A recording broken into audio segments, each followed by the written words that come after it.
C'est un temps à l'anglaise qui a accompagné les premiers utilisateurs de l'itinéraire cyclable entre Paris et Londres.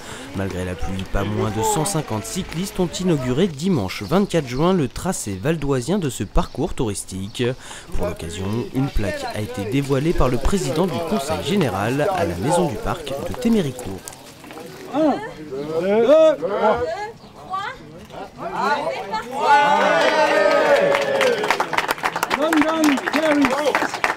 325 km. Presque arrivé. Avec 78 km de pistes signalées par le logo Avenue Verte, le Val d'Oise tient une place particulière dans cet itinéraire. Le parcours s'y scinde à hauteur de Neuville-sur-Oise pour proposer aux cyclistes deux alternatives. Suivre la vallée de l'Oise via Auvers ou longer la vallée de la Seine et traverser le Vexin français pour regagner Gisors. Les deux variantes se rejoignent ensuite à Saint-Germer-de-Fly pour enfin rallier Dieppe et son ferry pour l'Angleterre.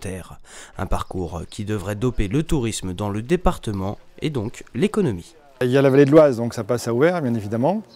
Et puis il y a aussi la vallée de la Seine qui passe à La Roche-Guyon. Donc on a les sites majeurs du Val d'Oise qui sont soit sur le parcours, soit à proximité du parcours. Un itinérant dépense en moyenne 70 € par jour. Donc dans l'hébergement, dans la restauration, dans les visites éventuelles. Donc effectivement, il y a aussi des retombées économiques pour le Val d'Oise. Jalonné de sites remarquables comme ici le château de Téméricourt, le tronçon valdoisien se prête à une pratique contemplative du vélo, comme l'a rappelé le représentant de l'association Mieux se déplacer à bicyclette. Le plaisir du tourisme à bicyclette, c'est les paysages. Les paysages, qu'est-ce que c'est? C'est le visage d'un pays.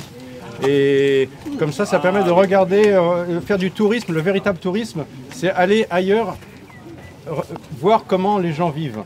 Et le vélo, pour ça, c'est parfait parce qu'on va à la bonne vitesse pour regarder le paysage.